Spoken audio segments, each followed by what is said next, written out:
Gentlemen,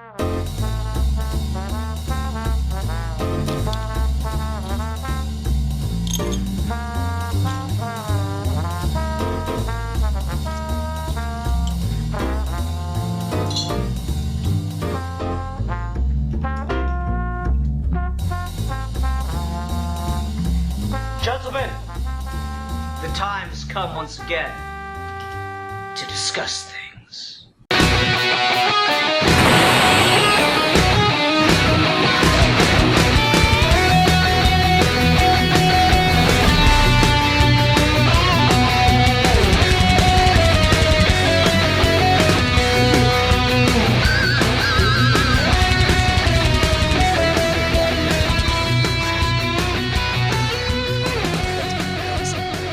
Anyway, now that we're talking about sweet, wholesome things, hi everyone, welcome to another episode of Geeky Gentlemen.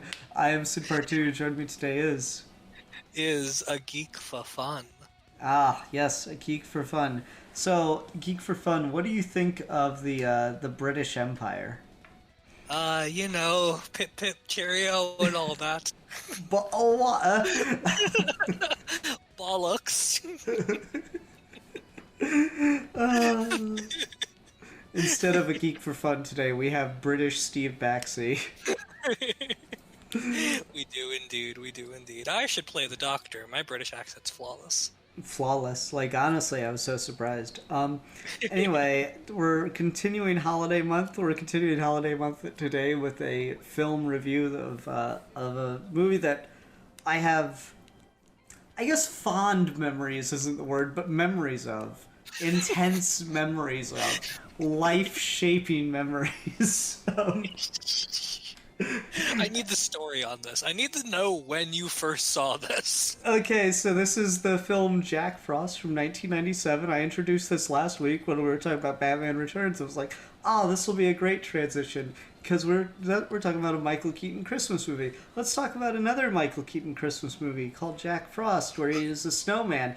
I'm like, no, let's fucking gaslight them into thinking that we're going to talk about that, but then actually talk about the other Jack Frost movie from the late 90s. If I'm remembering correctly, I want to say Michael Keaton's Jack Frost is from 98 and this is from 97. Yeah, so this one actually came first. Yes, so really Michael Keaton just ripped him off when you think about it. And also the marketing team made really poor decisions. So you want to know the history why? We're talking about the horror movie Jack Frost for anyone that hasn't caught along yet. But anyway, you want to know the history of how I first watched this. So 97 to 98. It would have been 98 because Jack Frost with Michael Keaton would have had to be on the stands at video rental stores. Those relics of a bygone time. Good shit. Yes. So, it's 98, so it would have been 7 or 8 years old. Probably closer to 8 because Christmas. And we're at the video rental store, and the way... I feel like I've got to put so much context into this because of just how, dead as a business this is. And I know I've got listeners that never fucking went to one of these. So, even before DVDs, but DVDs very similar, the movie that you would get wouldn't be, in the proper movie case with, the poster image on it or whatever. It would just be in a generic case that said, Blockbuster or Family Video, or sometimes it wouldn't even say anything on it. And you'd get, and this was a VHS for me, get the VHS in this generic case, and you'd go to the store and you'd try to find what movie you wanted to watch, and they'd have the main, actual case you could go buy in the store in front with copies of the generic case behind it. So you could grab the generic case, go to the front, and they would fill the generic case with your film. So I'm at the video store, and for years, or for about a year, I had seen Jack Frost, the horror movie, on the stand. And it had the coolest fucking cover ever because it was lenticular. The original, production run of the VHS tape had like just a sip, like Jack Frost when he's pretending to be like a nice wholesome snowman face, and then you'd turn the case and it'd be like this creepy like skull snowman face with like icicle teeth, and it was like scary and freaky and weird. And I remember seeing that so often, it was like burnt into my head. And my mom was like, so I told my mom, can we get this movie? And she looked at it, took one look at the fucking skulls, icicle teeth snowman, and said, absolutely not, because she was a pretty good mom.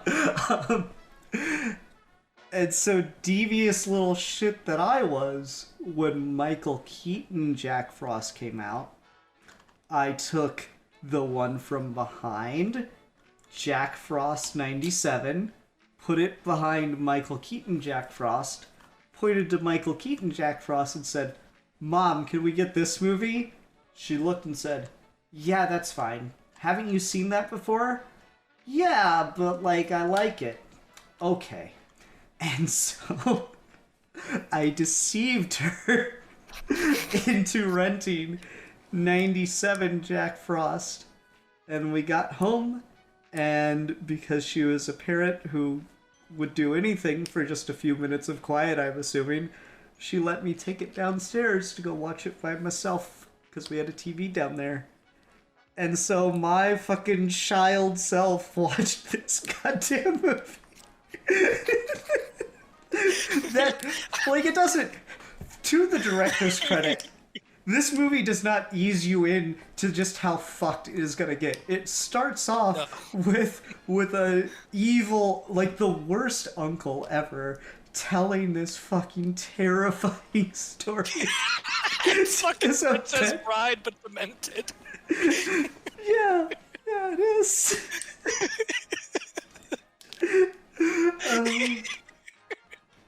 So that's how I came to watch this movie.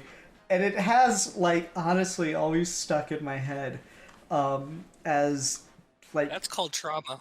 Well, not necessarily, because it was just so, like, weird and you know, different. I was never scared by it, I don't think. I think it's, like, actually too awful a movie to ever be scared by. Yeah. I've got to start doing this when I review something that I haven't watched in a long time. I just need to get a sheet of paper and write down what I remember about a movie before I watch it, because I'm surprised by just how much of this movie I actually remember. Would you believe I remember that they defeated him with antifreeze? Oh, that's funny. Right? Out of all the things. And specifically I remembered that the kid... like, put antifreeze in a thing he made for his dad to eat because he didn't want him to get cold.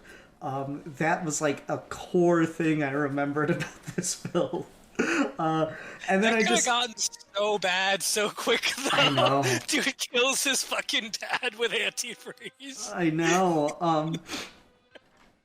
And I'm surprised by how little else I remember about it. Like... I didn't remember the scene in the beginning with him getting, like, fucking melted, which you'd think would stick in my mind. I didn't remember the rape scene in this movie until I looked it up years later.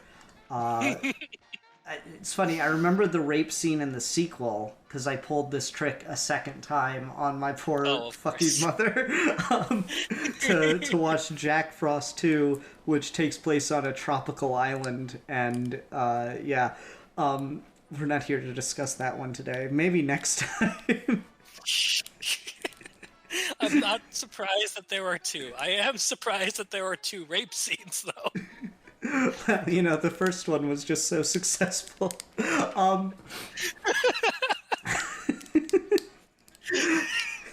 And memorable, honestly. But yeah, so the rape scene didn't stick in my mind, but like the scene of them undressing beforehand really did, so that was kind of weird. That scene legitimately cracked me the fuck up this time. Not the rape scene, but the scene of them undressing, because it's like cold as like fuck in the Midwest, and they've got to take off all the layers, was really funny. It's so good. It's not even sexy, it's just exhausting.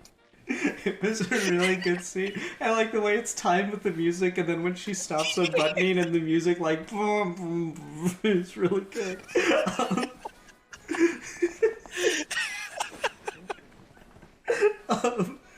Like honestly, top tier filmmaking. So yeah, I remembered like that because I mean, you know, I was getting close to adolescence, so like sexual awakenings and stuff was starting to happen for me. Um, and just a couple of like the look. I remember the disappointment in the fact that Jack Frost does not look anything like the monstery snowman on the cover of the film. I've got to find you the fucking image and send it to you because it's just so inherently disappointing. I mean, I bet. Yeah, oh man, right away, good. I was worried this was going to be one of those episodes of Geeky Gentleman where I'm fucking looking for something for 20 minutes and then it's not worth it at all. Can we just all agree that that looks so much fucking cooler than the monster design that we get in the film? It looks more like a PC game that you would play in the 90s. So it does look more interesting on that level. Yeah, I mean, but it's just a cooler design. It looks better. It is, yeah. It's funny, so like this kind of is showing you the lenticular cover and how it I see. worked. Yeah. So that was like my experience. So I remember like the disappointment of the look of Jack Frost. I remember like the disappointment of the fact that it's clearly all fabric and not snow at all. So yeah, those are the things I remember about this movie. What I had forgotten was that it is honestly a try-hard cinematic masterpiece. And Steve, I believe last week, you said, and I quote, experiencing a piece of art is about setting aside your hang-ups and just kind of accepting what the artist wants to show you. And I think that this movie really did a lot to really show me some things. And there is legitimately a message somewhere in this schlock fest of a movie. And so I'm really happy to serve you up this crow that I want you to eat with a fork and a fucking knife and to gently pat your lips with a napkin and tell me it was delicious. So I'm not reading into too much here when I say that this movie actually has kind of a modern society and its woes versus the simple life and a connection to God. Am I?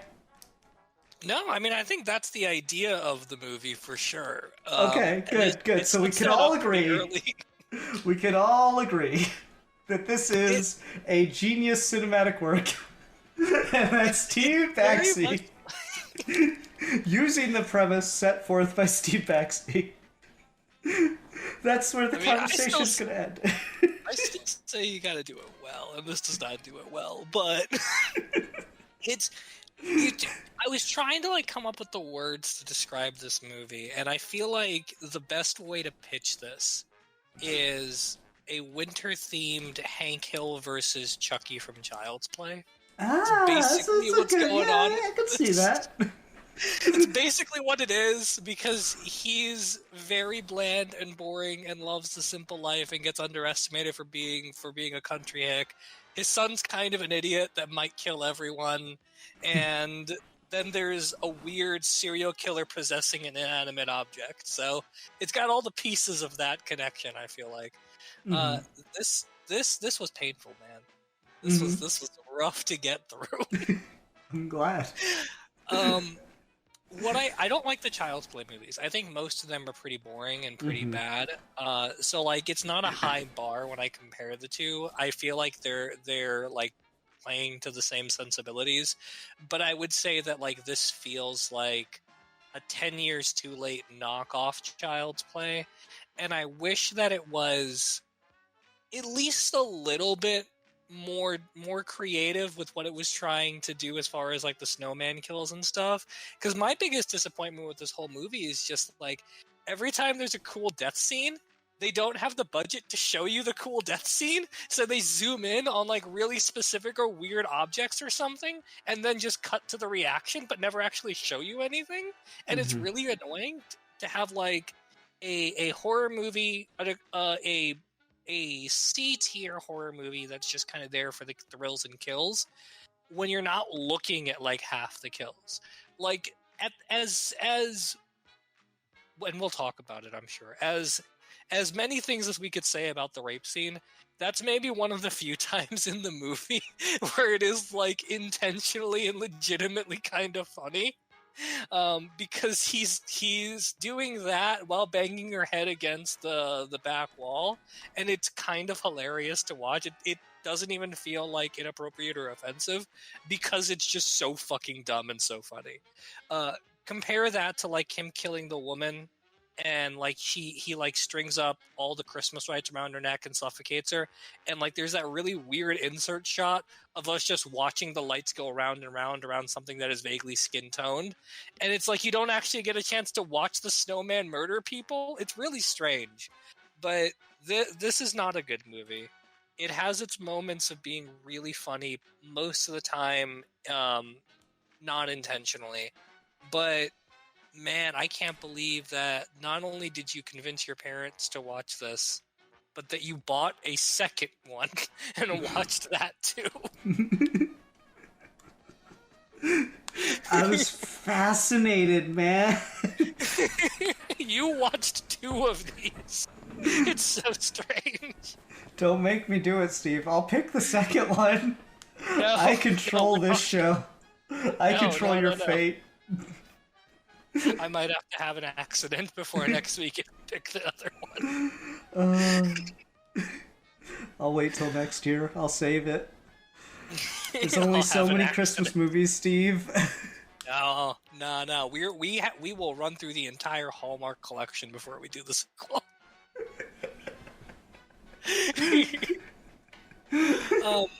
Are you not having fun talking about this movie? I wish what we did was a commentary where we just sat here together and watched the movie, because that would have been so much fun.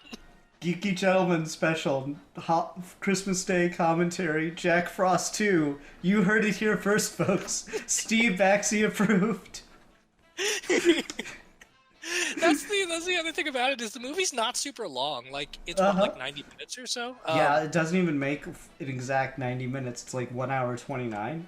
Oh my god, that's hilarious. But like, it legitimately drags in places. And when's the last time you've seen a 90-minute, not even drag? That seems like you failed the assignment. Well, I think that's a case of they are just trying to pad it out to get to that runtime. It's weird because, like, I feel like someone had a legitimate script for like a serial killer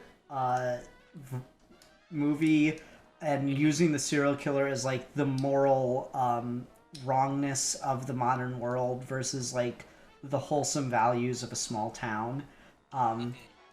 I think that's all there, and it's like, it's really fascinating to see where it pokes itself out.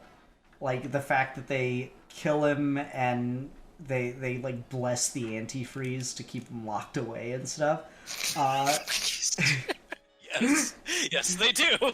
Yeah, and like, you know, and so what I feel like when I'm watching this movie is that you had someone who had like not a good script necessarily, but like a legitimate like thought behind what they were doing, and then they just like could not get this movie made unless they did something to gimmick it up, so they had to rewrite it to make it about a killer snowman. Well, interestingly, I was looking through a little bit of history on this, and it's mentioned on the wiki. And the fact that I made you do research on this for me is my Christmas present. I'm gonna send the one you sent me back, because this is all I need. Go on. It's on the wiki, but I went through the actual source and read the interview with the writer about the movie, and that dude is not well. I'll just leave it at that. That dude is not well. What do you mean? No, you gotta tell me. Clearly, I mean, I don't know what year interview was like in terms of like how far in retrospect he's talking about the production of this movie, but it sounded like an absolute hell to get all of this to come together. So maybe it's not fair to criticize some of the issues I have with it, because it sounds like he did not have fun making this movie at all. But in the interview, he talks about how the budget for this movie was so low that they couldn't actually afford a director. So he, as the writer, just directed the movie, which is why it looks so bad half the time, is because he's not an actual director. He's just the screenwriter who came up with a cool idea for like a black comedy snowman serial killer, but it didn't have like any vision behind it, and they couldn't afford to get anyone with any vision behind it, so they just made it that way. And in the same interview, there are a lot of stories about like he talks about like having to pick like lenses and stuff and like rent cameras and not understanding what most of them are or what they do, and just going for the cheapest option. which is why the movie feels so disjointed, I feel like, because he legitimately, like, he's not a director, he doesn't know what he's doing, and it's just you're watching a guy fumble through a camera room trying to make his script come to life. I mean, honestly, I have so much more respect for this movie now. This dude really had the vision, and he wanted to just... He spared no expense, except for the expenses that he spared, to get his vision made, Steve. How can you not call this high art? I mean, that's one way of looking at it, that's for sure. To be less facetious about it, you're right. There is an idea here somewhere.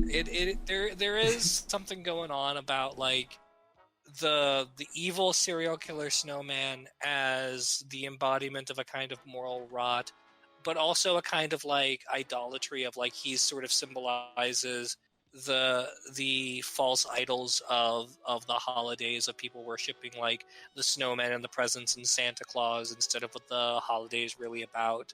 And then you've got like this small town knit community that are going against him, and that they do kind of have to all work together in the end to beat him. Like it's not like an action hero shootout by the end. It is a group effort. And you do all of that inside of a sort of a satirical premise, just on its face, and you could have something that feels kind of fun and feels kind of special.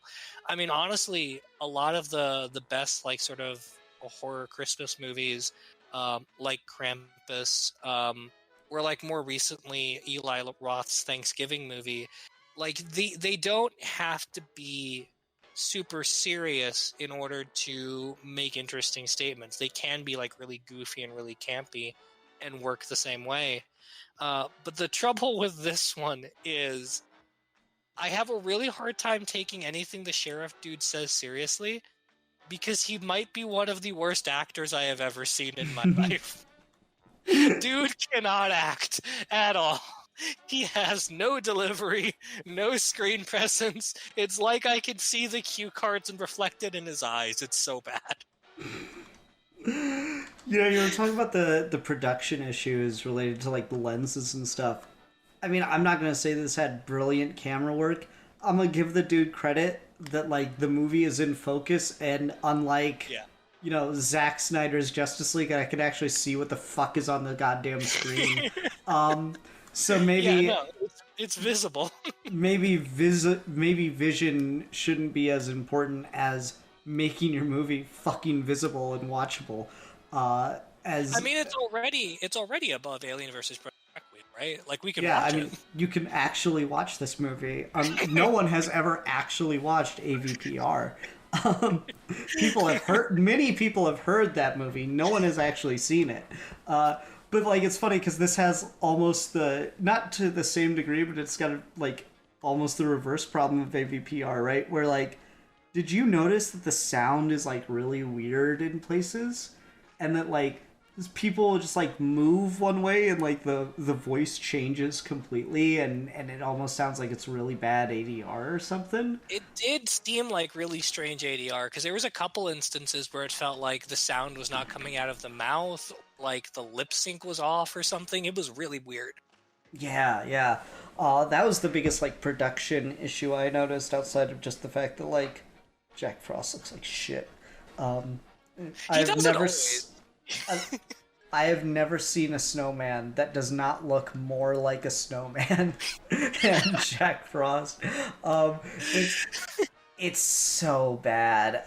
Like just so obviously like styrofoam and fabric, and then like the scene that got me is because again I just have like so core to my being the memory of that VHS case of Jack Frost, skull face snowman, blah blah blah, and the fact that like you get to the scene in this one where he's trying to intimidate the scientist guy, and he opens his mouth and there's all the icicles, and it just looks like shit. It looks like the worst fucking like unfinished Pac-Man cosplay ever, and it just to compare it to the core memory I have of the case just makes it look like more shit. He looks really, really bad for like 90% of the movie. Okay, when do you think he looks good? I think there are like sporadic shots here and there where he doesn't look terrible. And I mean, again, it's relative, obviously. I feel like early on, after you get like the effect of like him getting in contact with the chemical and melting and becoming the snowman, I thought that looked pretty good for what it was, right? Like it felt like a cheesy 90s effect. And the sort of like realization or like the emerging consciousness of him inside the snowman, I thought they sold that as best as they could given their limited means. When he attacks the mother in her house, and you don't see a ton of like the physical attacking, but you do kind of just see like his snowman body behind her, like Michael Myers serial killer style. I thought that was kind of cute. They don't like drop the ball in every scene, but they drop the ball quite a bit, especially because the image of just like murder snowman lurking behind you is so funny on its face that it's really disappointing that they don't make the snowman look good enough for it to be funny intentionally. I mean, you know, like, so here's the other like controversial take I have on this one. Not only does the snowman look really bad, all of the snow in this movie looks really bad.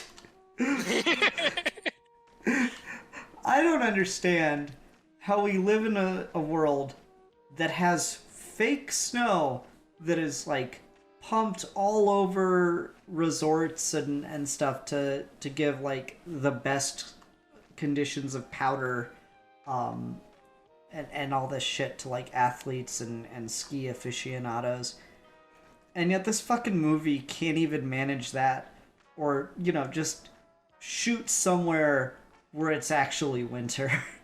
It was outside of the budget. They couldn't afford to do that.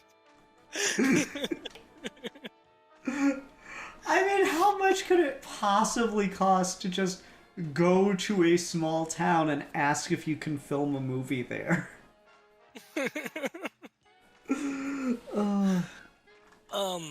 It's not a number that I can find anywhere. Because I looked. Trust me, I looked. I tried to figure out like what the actual. I love budget that you spent so much time working on research for this. It's weird because like what's his fucking name? Michael Cooney. Yeah, Michael Cooney. He is not a guy I have ever. And in looking at his wiki, he has not made a single thing I have ever heard of, nor anything that I ever intend to watch. So it's not like this is a dude who is prolific, and then in that prolificness, he's made a couple of stinkers like Nicolas Cage or something.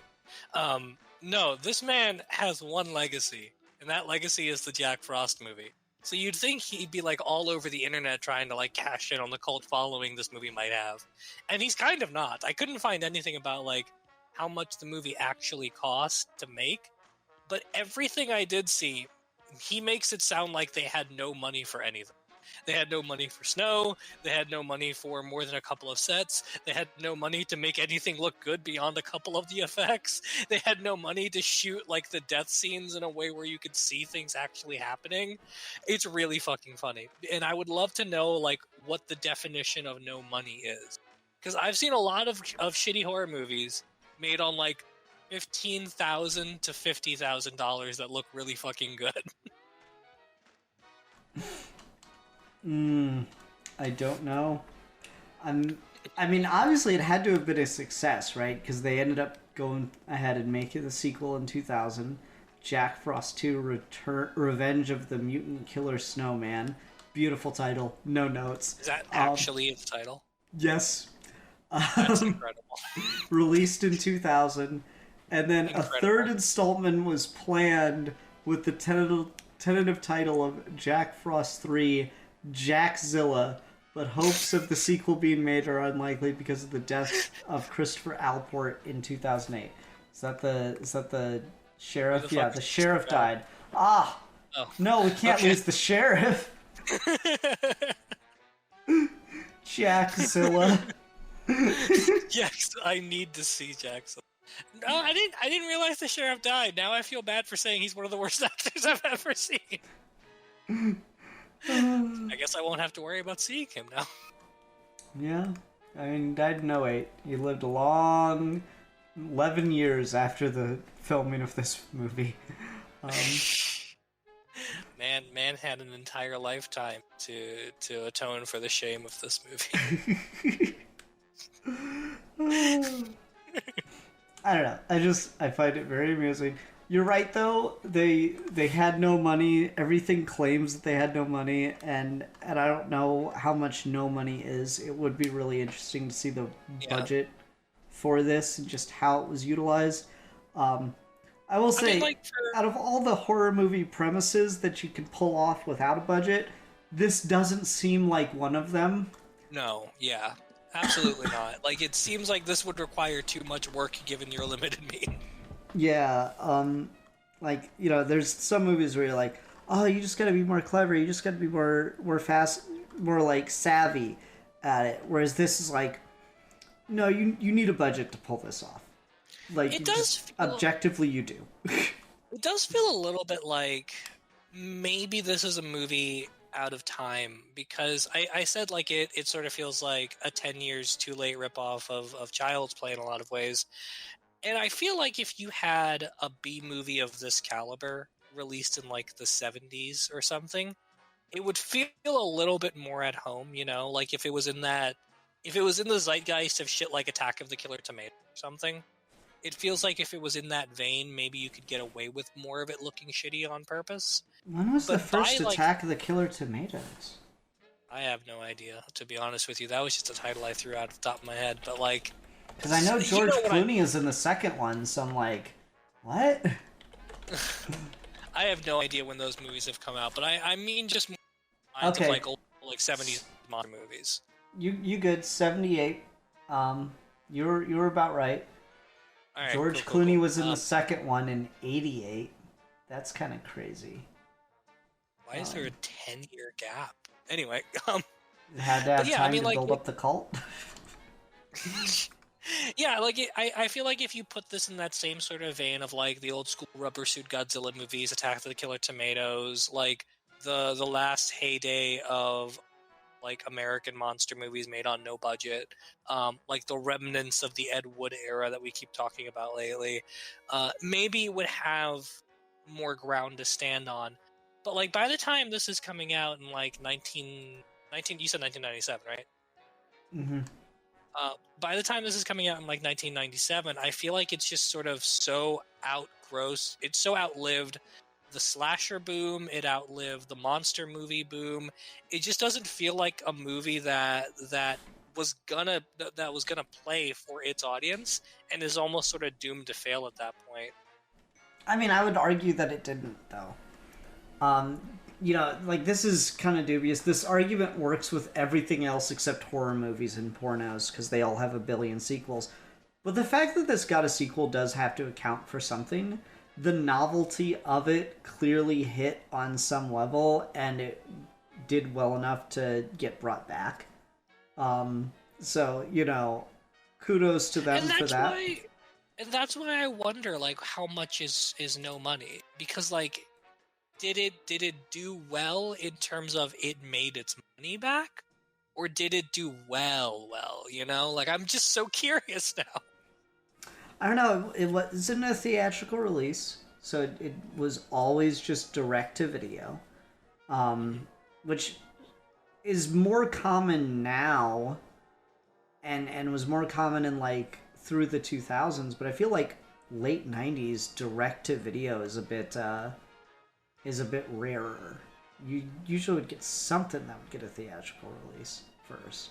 Well, and that's maybe another reason why, like, to add to your point of, like, horror movies and getting sequels, I feel like direct-to-video things always get sequels too. To a point. I mean, like, it's similar to that Ed Wood thing. It was like, we're not making art. We're making something to make a buck, and then we'll pump out something else. And that's clearly what's going on here. I'm not going to sit here and say that it, like, did gangbusters. But it did well enough to get a sequel, and I'm pretty sure the sequel has a higher budget, which is probably why it didn't get a threequel. Fair. It probably didn't make enough of its money back a second time, but, I mean, undeniably, there is something just to the fucking novelty of Jack Frost the Killer Snowman. I would argue that this version of Jack Frost is probably more memorable than any other film version of Jack Frost you can name. The only reason he's not number one is because Tumblr was really obsessed over that one animated movie from the 2000s. Mm-hmm. Do you remember that one movie? What the fuck Rise was it called? of the Guardians. Yep. Yeah. 2012. Yep. I mean, it's just because he's like this fucking, tragic backstory fuckboy. That's all it is. No, it's generic as fuck. He's not interesting at all. But, like, that's maybe the only reason this Jack Frost is not higher. Yeah, probably. Like, it's, what the fuck you gonna name? The Santa Claus 3 Jack Frost that wanted to be Santa? Oh, that's a weird movie, too. Does anyone remember anything about the Rankin Bass Jack Frost? No. I remember what he looks like, and that's about it. Yeah. And then, like, what do you remember of the Michael Keaton movie? Which, he isn't even Jack Frost. That's just, like, an unfair name of the movie. No, the name is almost just like a pun. It's not like he is Jack Frost or anything. But I actually rewatched that somewhat recently, just because I've been watching holiday movies, and, like, that's surprisingly not a terrible movie. Like, it's actually kind of fun. I remember when he plays hockey. The hockey scene is fun, yeah. He's the guy's name is literally Jack Frost, but he's not like a holiday spirit Jack Frost like the others. Mm-hmm. Yeah, I don't know. It's just interesting. That's all I'm gonna say. It's a very, like, fun novelty idea, and there's, like, room that you could have gone with this. I feel they clearly don't. All right, so we've danced around it, but let's talk about it a little more in depth here. The rape scene, clearly a bridge too far, but somehow done. I don't know if it is, though. Yeah, somehow done with so little taste or finesse or just any sense of the gravity of it. Look, that it's, like, impossible to take it seriously and get mad at least for me. Like, on premise, maybe, but just when you actually watch the scene, it's just so fucking dumb. That's the thing, right? Like if someone tries to like make a racist joke at you, but they botch the punchline and look like a nerd doing it, is it even really offensive at that point, or is it just sad? And that's kind of where we're at with the rape scene. We're like, okay, maybe the serial killer using a carrot to rape a presumably teenage girl is in poor taste. But did you watch the scene? Because it's really fucking funny. Because it's so bad. It's so bad. It's so bad because it takes a second to realize that that's even what's happening. Because of just the way they set up the carrot nose and then having her arm stuck, and then the fact that he keeps banging her against the bathtub wall. You understand what's happening, but on a certain level, it just seems like, oh, he's just trying to bash her heads in. That's all it is. And I mean, I it's will not say, even... like, legitimately, when I was a kid and I did not know what rape was, that's literally what I thought he was doing. Yeah, and like with the way she's screaming, it sounds like he's just trying to murder her, and I didn't understand what was entirely happening until a couple seconds in. So it's one of those things where like I wouldn't even call it offensive or in poor taste really, because it's just so lazy and so bad that it's just unintentionally funny. Yeah. Like, that's the thing is, like, the movie's kind of sets itself up as, like, a dark comedy, a black comedy or whatever. But, like, the laugh they're trying to go for in that scene is not the laugh that it generates. It was really fucking so awkward and kind of funny watching that scene because Haley and I are watching the movie while Leah's napping, and we get to not the rape scene itself, but it's the scene right before it where she's like blow drying her hair, and then she walks out to go fuck her boyfriend, and there's a warm bath, and she's like, "Thank you," and then she gets in the bath, and Haley just goes, "What the fuck? She just blow dried her hair. Why would she get it wet again?" It's so dumb. Oh my god. So like, Okay. she's so funny. So like, Haley and I are sitting there talking about that while the fucking rape scene's playing, and then she's just like looking at it and goes, "This is fucking dumb." And I'm like, "Yeah, it is." It really is. Okay. All right. So here's another thing that I feel like sounds like a really dumb idea, but like you put it in the hands of someone who's a competent director and can make the camp a part of the story, and it becomes very interesting. And that's the whole chemical thing that allows him to be Jack Frost in the first place. There's that line of dialogue about like how the human soul is a chemical that they have located or isolated. And hearing that, it sounds really goofy and B-movie. But it also sounds like very goofy and B-movie in a very John Carpenter kind of way. Like it's a very Prince of Darkness, Satan in a vial under church kind of premise, you know? So on that sense, it seems like you could maybe do something with that. You could maybe do something with the whole notion of like reducing down someone's essence into a chemical and bringing the horror from that. But as far as I could tell, the are they even the government? I don't even fucking know what the deal with the scientist and the mercenary dude is. But if you made that sort of tension a bigger part of the movie, maybe you'd have something to say. But as it stands, it sort of feels like our dumb sheriff and our dumb mercenary guy and our dumb scientist are all on the same page from basically the second they meet each other. And there's no conflict in that relationship whatsoever. No, that's objectively untrue. They are very obviously not on the same page, and there's like headbutting going on. No, that is they're factually untrue in the script. No. I know what you mean. Like they bicker and stuff. I just mean like as far as the movie is concerned, like if the way it's contrasting the small town values with Jack Frost, if that was more of a part of the movie where like we understood who these guys are, what they're doing, and they were more of the antagonists in line with Jack Frost, I feel like that's a big missed opportunity. Okay, okay.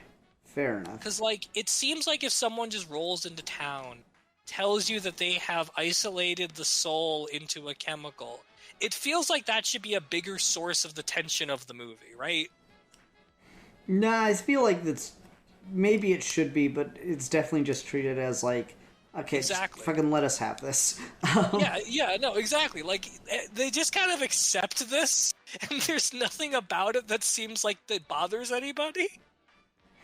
I mean, I don't think the movie's interested in asking bigger questions. It's a movie Yeah. about a killer snowman Yeah, I with mean, I get with that. the soul of a serial killer. And I mean, I get that, and I feel like on like a John Carpenter sort of level, you don't have to go very far with the goofy premise if you want to have fun and still interrogate it and do something interesting with it. But I just sort of feel like none of that gets brought up in anywhere really in the movie. And when you get to the ending where they're all teaming up to take down the snowman, it has this weird problem where it feels like it ends like 4 different times, where Yeah, the because they fight like, just keeps escalating and never stopping. yeah, because they like blow him up in the police station. And he's like, ah, look, I'm a Picasso, and then they hit him with the hair dryers and put him in the boiler. That's such a funny scene too, where they're Yeah. blow drying him in the back. Yeah, and then they have to like chuck him in the antifreeze by the end. And even then, And that then you doesn't seem to still have kill that him. scare. It doesn't. Then you still have that like one last scare where like his arm is still on the ground and it attacked the kid, and then you have to baptize the kid to get Yeah, rid they of had it. to baptize the kid. That was one of my points to like, no, Steve, this movie's actually got some heart and thought to it, though. The kid is baptized in antifreeze. It's so strange.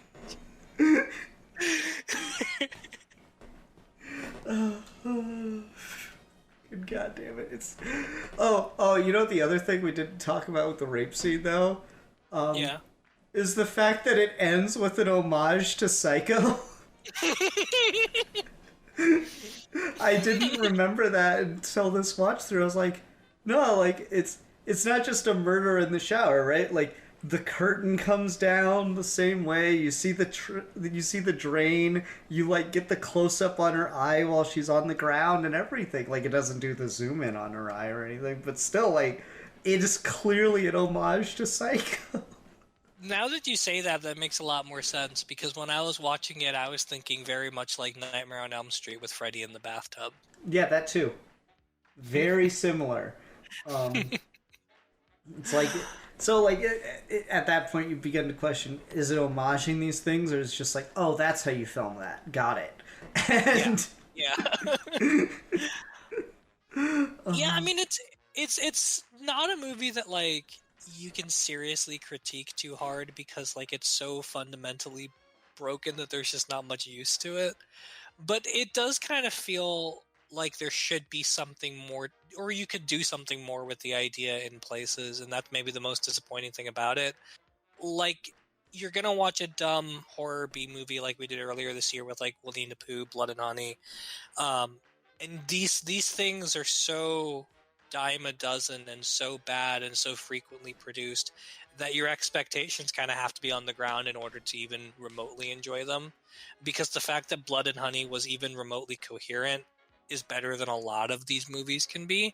And Jack Frost is kind of on the same tier where it's like, it's coherent, there is a story, things happen in a sequential order and are mostly intelligible to the audience. But that doesn't get it much further than it's better than the unwatchable horror movies. yeah, I've got to find one of these like schlockfest movies that I think is actually like not necessarily good, but like actually a good time. I feel like there's an Edgar Allan Poe Black Cat adaptation that was pretty good. That was weird though because they started like mixing it with events from his life. Yeah, it's hard to liking that find one. like just like dumb slasher movies that can be legitimately entertaining if they're not like part of a franchise or something, like some of the later Freddy sequels or something. Yeah, yeah.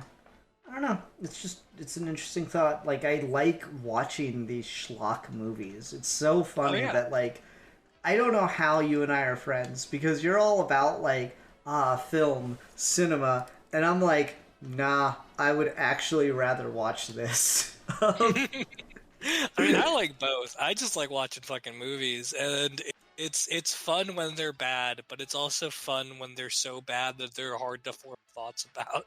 Yeah.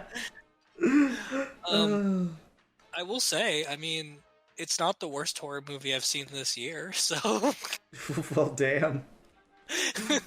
have you seen the Pet Cemetery prequel? Because if you want to talk about unwatchable, Wait, there's a prequel? I thought it was just a remake.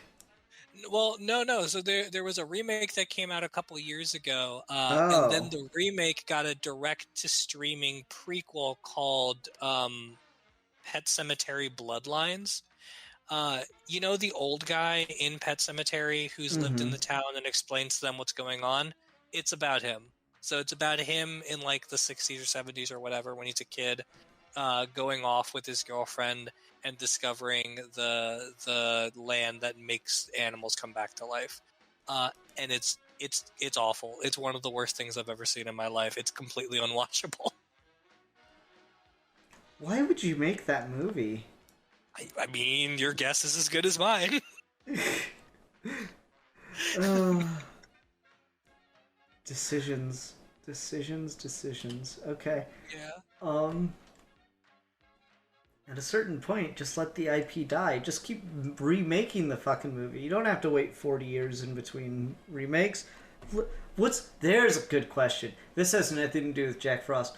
What is the shortest distance of time between a movie and its remake? Um, Isn't that an That's a interesting thought, though? Like, how long do you have to wait? well, I think I have an answer to this because I was thinking about this franchise earlier. Uh, we were talking about James Bond, and so like at first my thought was like, "I'll never say never again's a remake of Thunderball." And like, how far apart are those two necessarily? But actually, I think the answer to your question that's like more immediate is the Exorcist movies. Hmm. Have you seen any of the sequels? No. All right, so there's there's three main movies. There's The Exorcist, there's The Exorcist 2, and then there's The Exorcist 3. But there's a prequel that got made in 2004 called The Exorcist: The Beginning. And that one, if you believe it or not, was split off into two movies. So like they made a movie, no one liked it, and then they remade the movie, and they both got released almost simultaneously. So one came out in 2004 and one came out in 2005. So there's The Exorcist Beginning, and then there's basically a remake afterwards called Dominion, a prequel to The Exorcist. Weird. Okay. And oh, I you won't did even not believe think you would part. get to like that close of basically a year apart. That's That's not even the crazy. best part. You want to know who directed that fucking movie, the remake of the sequel? What? Who? The guy who wrote Taxi Driver. Fucking Paul Schrader made that movie. Jesus Christ. One of the most celebrated films of all time. And it's Fucking the guy Paul who made. Schrader Wow. made The Exorcist 5. Or 4. Or 4.5. I'm not sure how you count those. That's hilarious. I love that. Thank you. Yeah, This is a gift. That's a rough one. Wow, that's really fucking funny. Okay. Back to Jack Frost though. I mean, I guess you also got The Amazing Spider-Man 2 in 2014, and then you've got Homecoming in 2017. No, it's not a remake. That's a reboot. It's Reboot, but yeah. very different movie. If they'd had Gwen Stacy get her fucking neck snapped in Homecoming, maybe I'd like entertain that thought. But no. Yeah, I mean, the fastest to a reboot is definitely a different question now. But similar energy of like, how quickly how long do you have to wait before you basically redo the same thing? Well, no, like I respect the energy of a reboot, like just from a like business perspective of okay, well that didn't fucking work. Let's just start over. We're gonna try again. Like I respect that mentality of okay, at least you can acknowledge when you didn't get it right and you're going back and starting new. That's fair. Whereas like remaking a film, like how long in between a film like and then deciding to go back and do it again, literally do it again, not take another stab at the idea, just remake the film is just a really fascinating fucking concept to me. Does the Snyder Cut count? No, the Snyder Cut is a glorified director's cut. It's the worst director's cut of all time. It's not a cut. It's not a cut. It's not a movie. It's not a cut. There is no cutting that happened in the release of that movie. There are things that should have been cut. Yeah, it was called the Joss Whedon cut. I really like when I talked about that movie with people and they're like, well, the fans just really wanted to see everything. And I'm like, okay, and it's the artist's job to tell them, no, you're not meant to. That's what deleted scenes on DVD extras is for. Like... I don't care what anyone says, the Snyder Cut is garbage. It's so fucking bad. It's awful. It's unwatchable. Well, it's not Zack Snyder's fault it's unwatchable. He cut it as a 4 1-hour episodes of a miniseries, and then HBO said they wanted him to make it as a movie. Well, then he should have told them no, or he should have recut it as a fucking movie. Like, those were his options. Didn't they re-release it, though, as like 4 episodes or some shit like that? Like, I think they did it both ways. I have no fucking idea. I mean, even if he did release it as 4 1-hour episodes, it would have been a more watchable experience. But, like, I fucking watched it 2 sittings. You know? Like, I've seen that movie, quote-unquote, movie, once, and I'm never going back. But even I sat through it in 2 sittings, and it was still fucking unwatchable. Yeah, it's awful. The thing that will always fucking get me about that movie is the fact that the only reason you can tell the Flash is moving at super speed is because his slow motion scenes have lightning. Oh my god. Yeah. It's not good. It's not good. Anyway. Is it better or worse than Jack Frost 1997? I mean, I can watch Jack Frost. I can sit through Jack Frost. I did it once already. I'll do it again.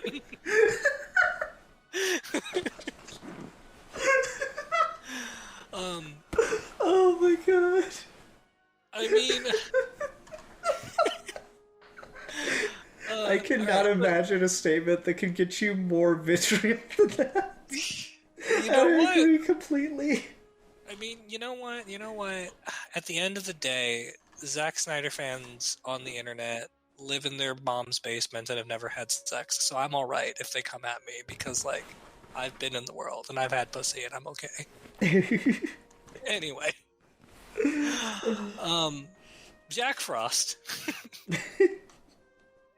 Have we reached the point of the episode of Geeky Gentlemen where we don't have anything else to fucking say about the piece of shit movie that I picked for us to talk about? I have one last thing, which is early on, when the eerie snowman shit is just starting to happen, and the son is getting like bullied or whatever, and the bully gets his head cut off. Mm-hmm. And then the dad and the mom are talking to the sheriff, and the dad's like, understandably angry and pissed, and the mom is basically just like becoming the beating stick for the angry outlet.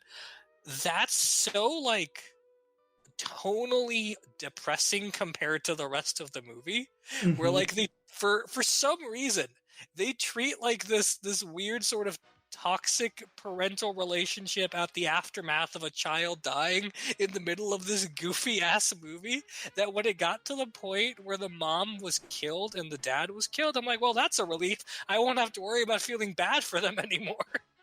Okay, I want to talk about that family a little bit, because I feel so bad for all of them because they all die one by one. Like, Jack Frost literally ends that entire family for no fucking reason because they have Yeah. nothing to do with the family that he has sworn vengeance upon. Yeah.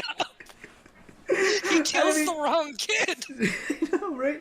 Like, it's what I find interesting about it, right, is it them all dying makes sense within the interpretation of the film as like the morally corrupt being punished because every one of the family fits into that except the mom, who I think they play as if she's like actually mentally handicapped.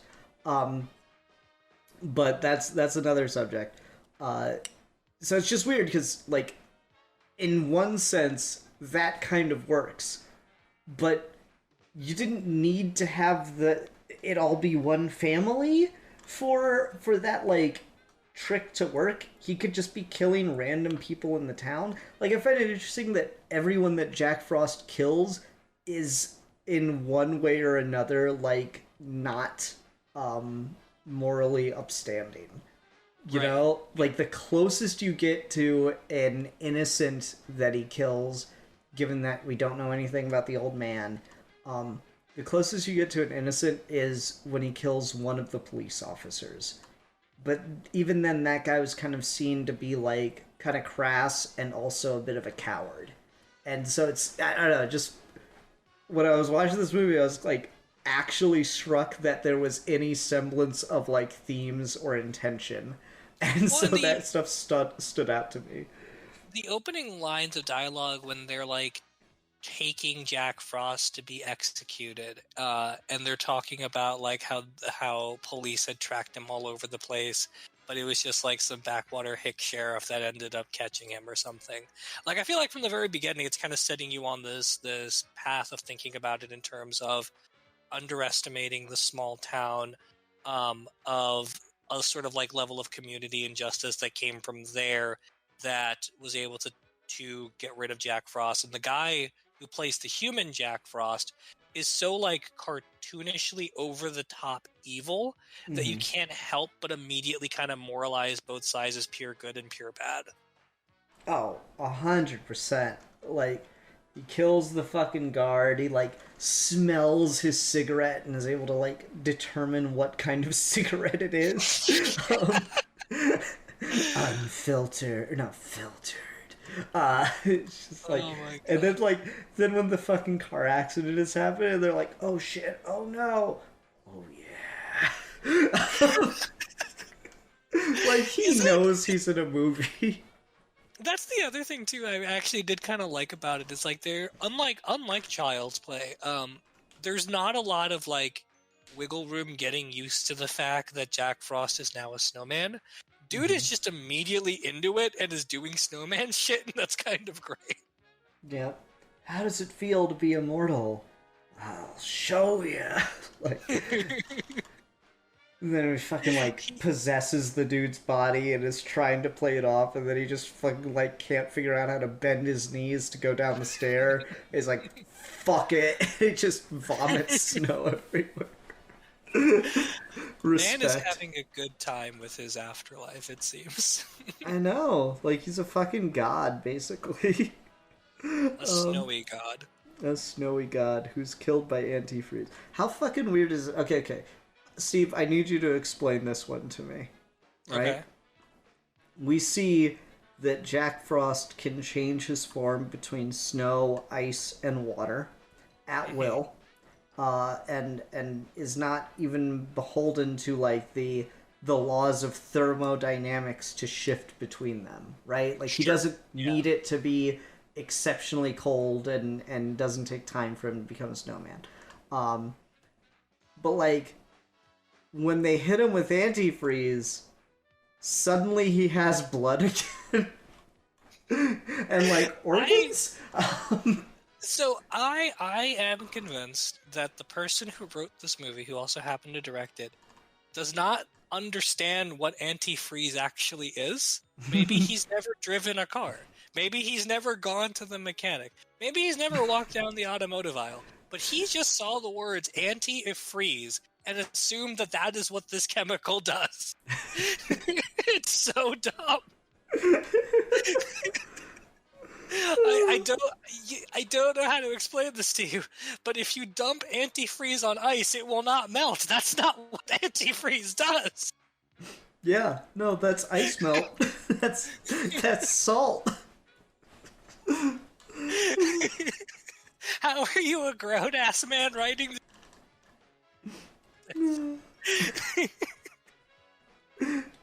It's so dumb. That's pretty funny. It is really funny. I like this movie a lot. I honestly do. Oh, man. I could make fun of it all day, but legitimately, I really enjoyed watching this movie again. It's entertaining in how dumb it is. You're right. Yeah. I want to talk about one more thing before we wrap up here, and that was the fact that, like, I can't promise this years down the line, but it's been up for 2 years now.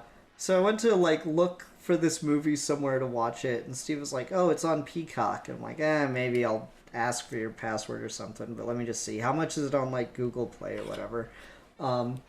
And sure enough, it is on Google Play at the moment of this recording in 2023. It is on Google Play or YouTube movies and stuff.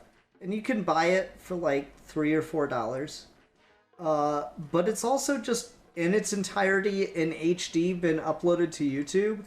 And I thought it was really fucking funny that YouTube recommended the unofficial pirated upload instead of the purchasable version.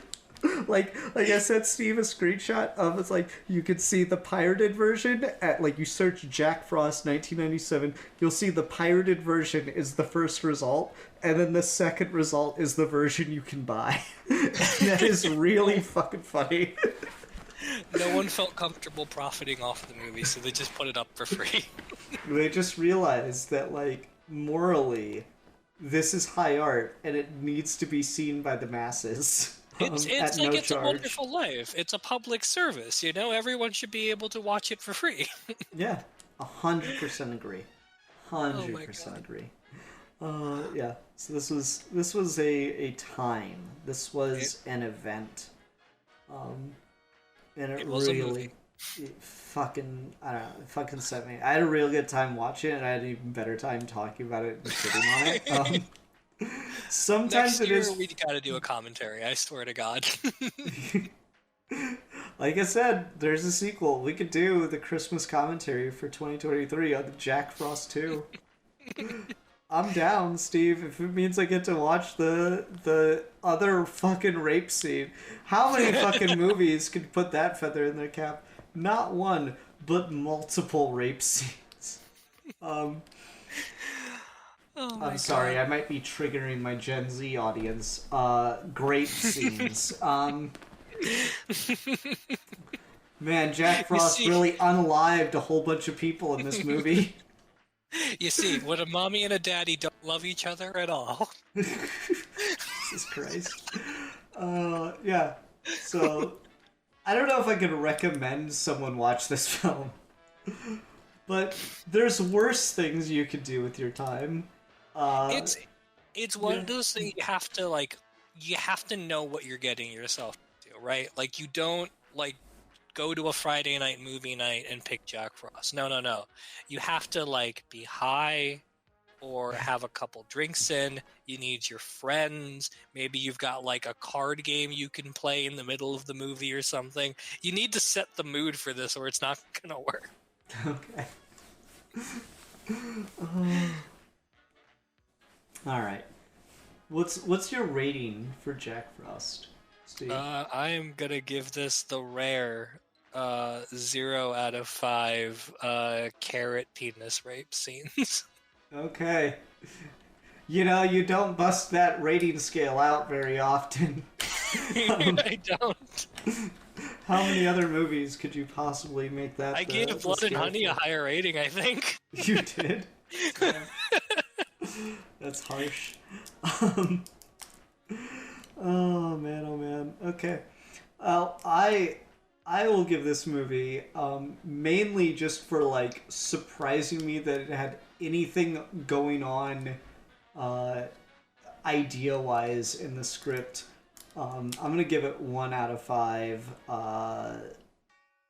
Children being decapitated by the slowest moving sled of all time. True. Oh Yeah. my god. Oh man. Alright.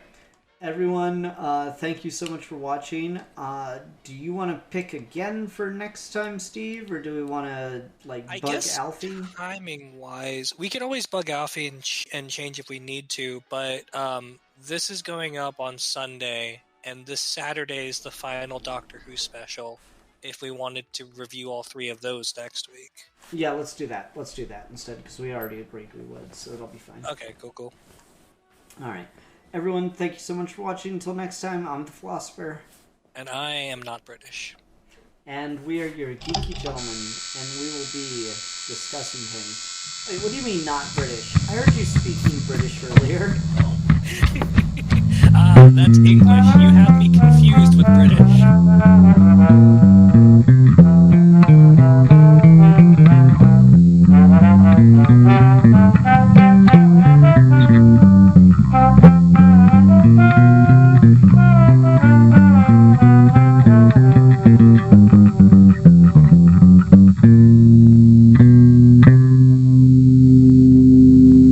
Ho, ho, ho! Merry Christmas!